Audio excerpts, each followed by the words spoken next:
Let's do quick introductions.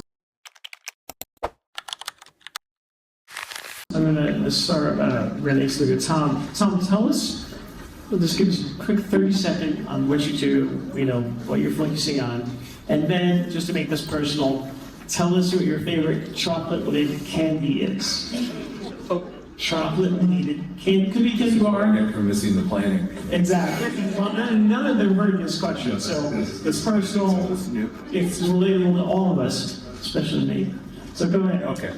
Morning, everyone. Tom Mastrobuoni, Chief Investment Officer, Big Idea Ventures. We operate a number of venture capital funds focused on the food and material space. Our latest fund works on commercializing university IP and starting in rural communities to create living wage jobs. So we're really proud of that effort.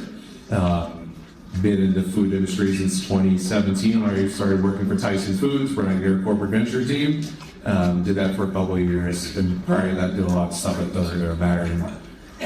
My favorite Reese's would have to be my favorite, because I can't just have one food, like maybe the chocolate and peanut butter. Yeah. That's great. Non-protein. Go ahead, Jim. Hi there, Jay Bhatti. 30 years ago, I graduated from Rutgers University, so it's really fun to be back here at AgTech campus. And the first 15 years of my career, I was, working at big companies like Microsoft, and I started my own company. And I employed a lot of Princeton graduates because there's nothing more fun for a Rutgers guy than a lot of Princeton people working for me.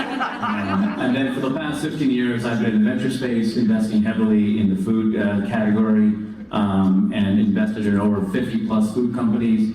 The best success I had was a company called Freshly, which has a lot of New Jersey roots. We had 1,200 employees here, and we sold the company tremendously for $1.5 billion. And the funny story about that is, they were called F3 Foods in Arizona. They shipped me food. I said, this food is great, but no one's buying you in Arizona. Moved to New York. And then me and the CEO and the other co-founder were driving up and down the turnpike looking for co-manufacturing spaces over here. And I said, the food name F3 Foods doesn't work, but Freshly does. And I remember negotiating with someone over the weekend, buying the domain, and then building a website for them. So heavily operationally involved with a lot of our companies. Half of my portfolio dies. That's just the nature of venture. The other half is still around, and then there's several like Freshly and Deli Harvest and Olipop and some others that have done pretty well over here.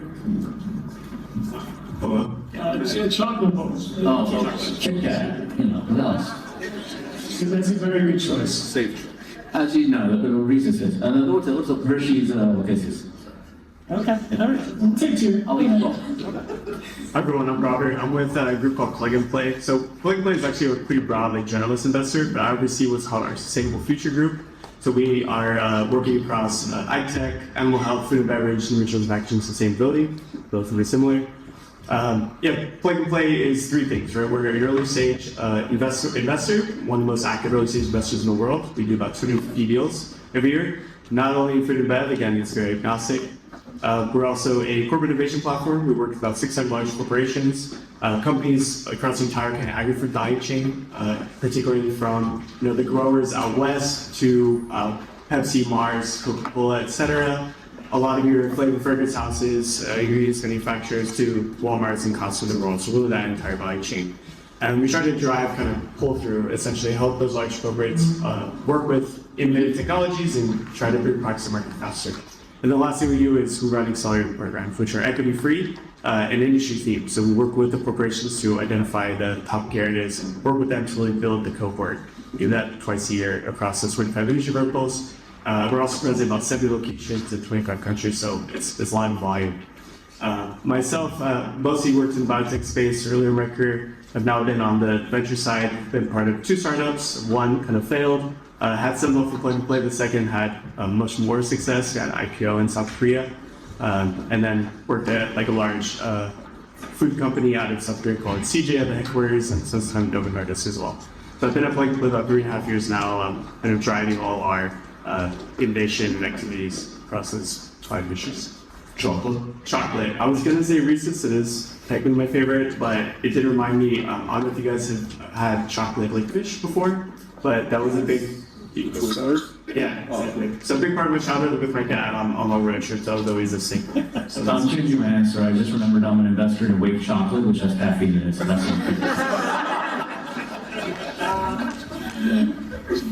All right, that's on. Hi everyone, I'm Stephen Finn, co-founder, co-manager partner at City Capital. We invest almost entirely in the food system in basically two categories. One is consumer-facing grocery brands. The other is, few people like deep tech, food tech, mostly ingredients and infrastructure kind of stuff. I run that side and spend very little time with brands, which would be a disaster. It's about you behind that. We have, I think, 120 portfolio companies. Are about 8 years old. I think what makes us unique in the space is that half or more of our team is a former operations consulting firm. So I always say, kind of tongue in cheek, that half my team wouldn't know a term sheet hit them in the face, but they'll fix your food company all day. And that's sort of our meaningful contribution. For chocolate, gotta be a shill for my own portfolio. And so the Midday Squares cookie dough bar is amazing. If we're going to do that, I'm going to give one shout out to a rope worker there at This Is the Game. So it's called Googly. They're in sweet protein. They have an idea on I didn't say that. We were people all day who start pitching all these products. Now I'll just say a Tic Tac. I'm gonna have a Kit Kat or Twix. I mean, this is before we thought 6, 7. Right? Is this appropriate? Frozen Twix? 6, 7. Ambient. Ooh. Also peanut energy. So as you can see, this panel Gate 5. is really amazing. The breadth and the spectrum of what they focusing on and the number of companies that they've invested in is kind of extraordinary. So I'm really delighted to be moderating this panel of such smart people. But you folks need to get your questions ready. We're just going to go through the landscape of the marketplace, why Greater New Jersey is an amazing place to start in the scale of business, and then we'll go and get your questions. So I want each of you to talk about where we are. When I was looking at those presentations, I was thinking of Food Tech Winter, because of some of the, obviously the decrease in funding and numbers were reflecting that. And why don't we start with that? Are we in a Food Tech Winter, and then talk about what you're seeing in the landscape? I get to go first. Yes. Amazing. So I don't know if it's so much winter as it is investors started taking their reality medication a little bit and started to refocus on KPIs and unit economics and some of that tool mania of the alternative protein, cultivated protein, sort of like, oh wait, we can't really do this at scale, at cost. So I think we've seen a pullback from that. And people are a lot more, I know we are a lot more focused on unit economics. We're like, that's great, you can create X, but do consumers want X, and can you beat out Y on price? Because we talk about taste, texture, the flavor, but price is a very important driver, especially in the current economic situation around food choices. And you see a flight to value, you see a flight to foods people are comfortable with, and less of an opportunity for emerging brands to break out because their costs are invariably higher, right? Because you're fighting for slotting space, you're buying eyeballs in the supermarket. I similarly stay away from brands because I'm more good at that. Yeah, but I don't think it's a winter. I think you're seeing a much more disciplined deployment approach than we've seen in the past 5 years. I think Lou's slide was spot on. I'm going to chip in on that. I think it's winter for the rest of the world, right? So I think we spend all of our time here, and it's really interesting to see kind of the ebbs and flows of outsiders coming into our space. 5, 6 years ago, you have COVID driving supply chain crises. You have a world where we're reading reports every day that 30% of Gen Z is going to be plant-based forever, right? Is it no? Yeah, no. No, I don't think it will. Oh, no, that's the way to go, didn't they? But yeah, we watched those kind of predictions not play out, and it's a lot of the generalist money came in and went to the wrong places, and then got set on fire, and now generalists are steering away and just call it AI or whatever else we're doing today.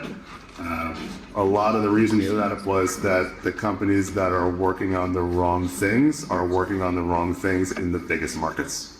Right, so full disclosure, I am a longtime investor and board member for Lu and Punalu. But when I look at his space specifically, right, if you can choose to make whatever animal cells you feel like replicate in a big steel tank and turn it into food, Lu's choice of tuna, you could look at and say that is a relatively small market next to beef, next to chicken, next to other things. But his specific target of Pacific bluefin toro goes for over $100 a pound. And a lot of the money that was set on fire in this space was set on fire chasing the $1 trillion chicken market. Chicken is basically the only protein that's become cheaper to produce over the last 30 years. It's $1 a pound on a good day wholesale.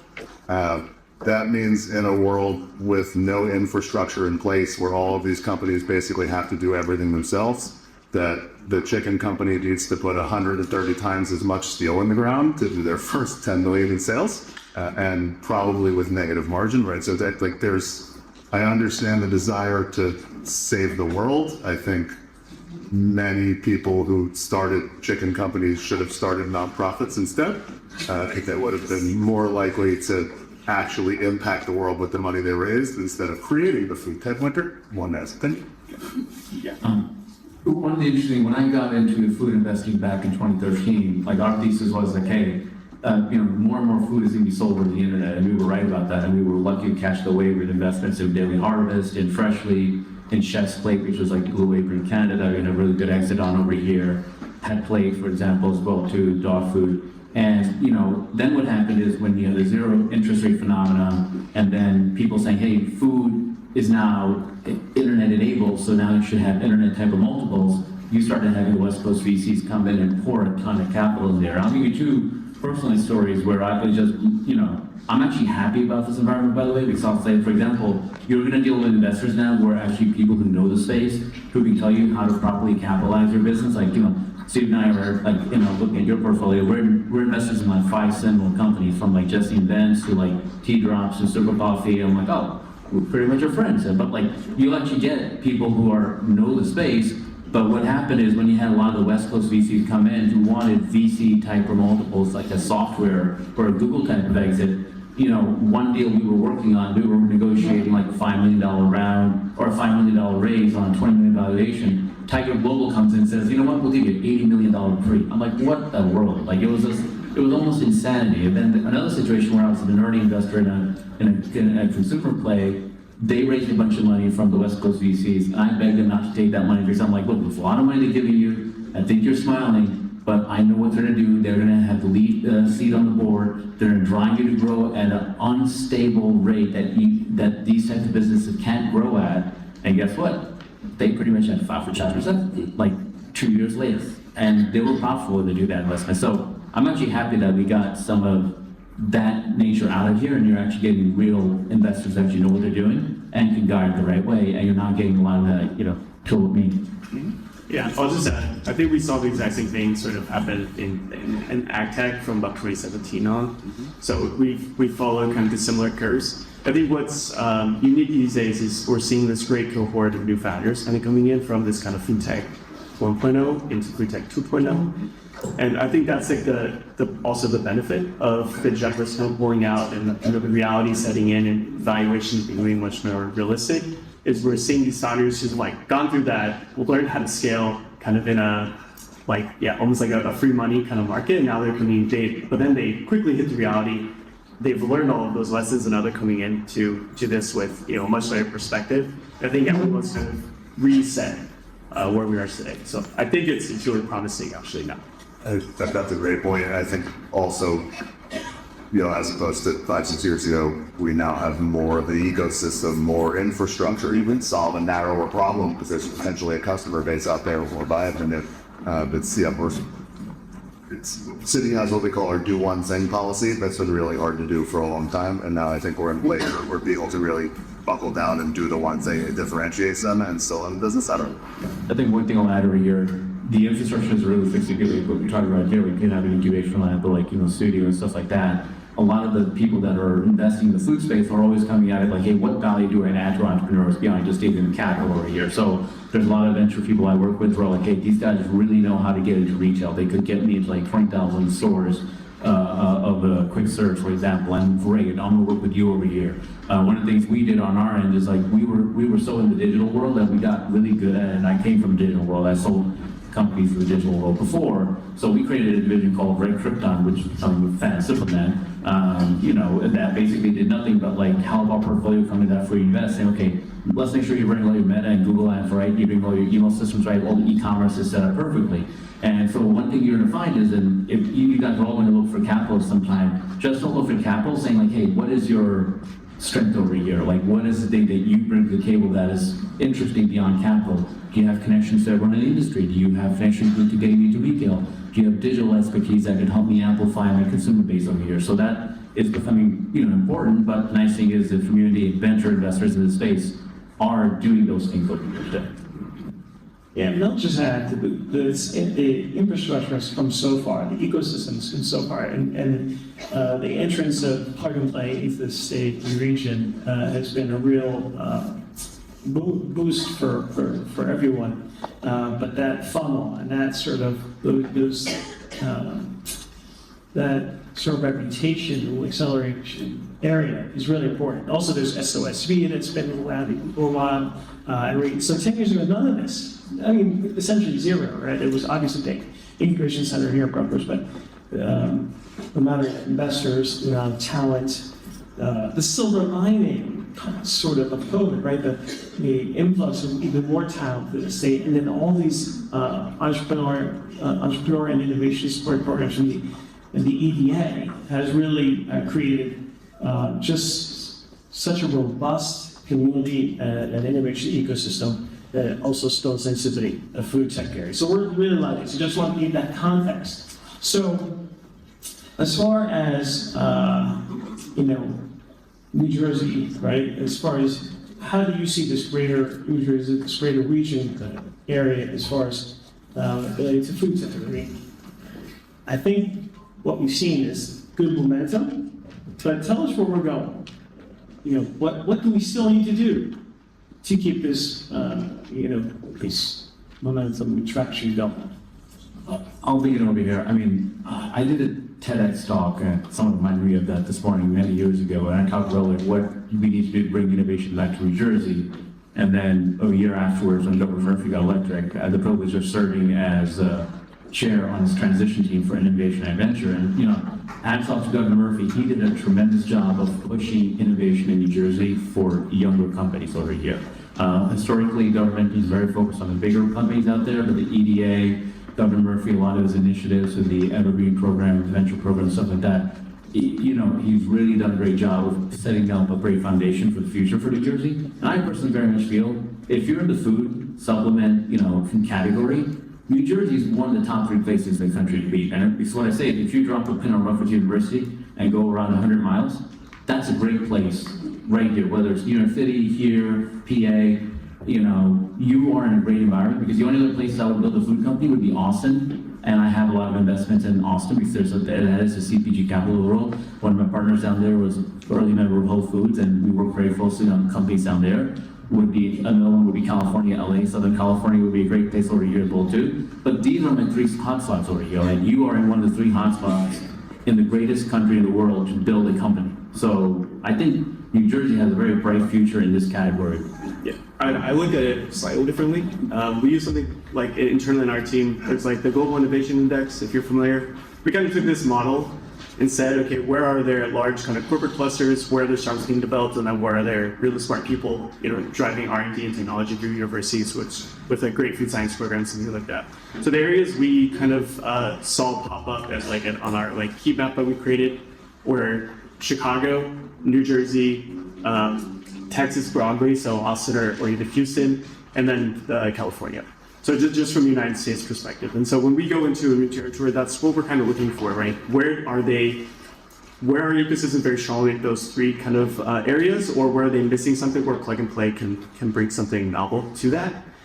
We're definitely kind of all in on New Jersey, starting with Governor Murphy and his strategic innovation centers. So we have 3 locations now here. I can't really say too much more, but I would say definitely keep an eye on Plug and Play and what we're doing in Jersey. There's definitely some big news coming out. But we're really focused on this ecosystem. I think from the food perspective, where I then start to delineate is much more on the ingredient side, the ingredients, flavor, fragrance houses. And that's what's also a big differentiator for this ecosystem versus like in Austin or versus like in Chicago. I think that's a really interesting strength of New Jersey. Another strength is all the biotech and kind of Exactly. the JCC there, right? I think, we have a lot of pharma here and pharma people, even though they don't know how to conserve dollars for the most part. Have a really interesting knowledge base to bring into specifically the tech side of food and the real volume innovation. Thank you for that. And I should note that there's another company called 1435 Capital, which is hundreds of portfolio companies, including many CPG. Benjen is right here, just so you know. So there's a lot of activity and more of a concentration of capital in capital allocators in the state region. So that's great news. How much time do we have?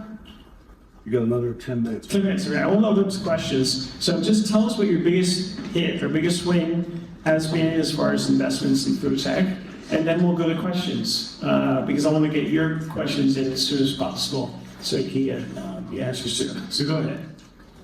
Oh, we got first. Okay. So in the latest fund, we haven't had one yet, so we're working on that. Although company Steve Brubaker's in Extra Buy was doing some interesting things. That was a company that was started to solve the scaffolding challenge for the cultivated protein industry. So we invested in a lot of cultivated protein companies. I invested in Future Meat, rest in peace, and at Tyson. We're really mad they didn't exit that secondary because my track record would have been awesome, but okay. Take another donut. Same boat, man. But next year we started to solve that scaffolding problem because a lot of cultivated protein companies, except for Lou, because Lou's amazing and can do nothing wrong, have trouble creating that holy grail of cultivated protein, right? A cut of protein, whether you're talking about steak, a chop, etc., chicken breast. So we said, well, all these companies are struggling with that. Let's start a company that sells butter to all the restaurants and create scaffolding. So we did that, but the cultivated protein also kind of for us. So we pivoted to a delivery mechanism for molecules, whether you're talking about NAD+, GLPs, insulin, any molecule that can be electrospun, we can create basically a composed patch that then transfers it directly. So it's a really novel delivery mechanism for supplements. That's probably going to be our biggest hit. Prior to that was the Beyond Meat secondary with the Tyson. I was going to say that. Well, it was mine. It could be yours too. You can share. Both made money on it. We both made money. Yeah, Tyson kept all. Don't digress too much. There's questions. I had mentioned Freshly, which was, our first hit, and we were lucky because in 2014, when we had done about 15 food investments, 14 that went under, Freshly was the one that didn't go under and returned 60x for us plus, and then there were only 5-6 days of the fund. So that was a great win for us and allowed us to continue going. But if that didn't happen, then there'd be no fun for us going forward, right? But I'd like to talk about the most recent one we had. We sold Wonder Belly to Procter & Gamble recently, and that was an interesting story. It's a very, a lean team, which is basically they went down the aisle at the pharmacy and said, Tums. That sounds like something my dad would take from the 70s or 80s, right? Why is no one getting against Tums? And they were like, we're against Tums, but all they're going to do is then take away all the bad stuff that's in Tums and keep the good stuff. So that was their formulation. And when they sold to P&G, and we talked to P&G about like, hey, why can you do this acquisition so quickly? And we were very happy with the acquisition. It was a great return for us. We were such an early investor and helped operation and a bunch of stuff. But they said, your ingredients were so clean that our formulation team didn't have to do anything over here. Like, we didn't have to say like, hey, well, this past mustard, when we scale this to like $1 billion a year brand for us over here. So that's a thing for you guys is think about like when you're formulating something, you don't have to go crazy. Sometimes it's just taking away stuff that was, built on products from the 70s and 80s might be the winning strategy over here. I'll talk about a few. We haven't had like maybe that unicorn yet. Technically, Rappi is one that's a food delivery down in Latin America. They're part of our portfolio, but not traditional like food tech in the way that we think about it and where we're mostly investing. So I'll name a couple. One would be Bond Pet Foods, so they're kind of fermentation-based pet food company based on regulatory. Out of our first accelerator batch in speak against an animal health focus, we partnered them up with Hills Pet Nutrition, and they've had a long time from a R&D product development roadmap. I think AEM's also in that round, so they're doing pretty well. Everyone, Ubli has had like good multiples. Ubli's a Swiss protein company. They had a big partnership last year with Ingredion. We got announced. That'd be another one. And then we have some newer ones that are not there yet. I was at Sport Bio is another one from like previous vintage. They're out in Europe, so they do kind of food quality, food safety. They're having good multiples. I think they just raised like 40 million or something. So they're doing really well. But one of the other ones that we're excited about would be like Kyoga. They're Justin Whiteley's company. So they're like a novel postbiotic.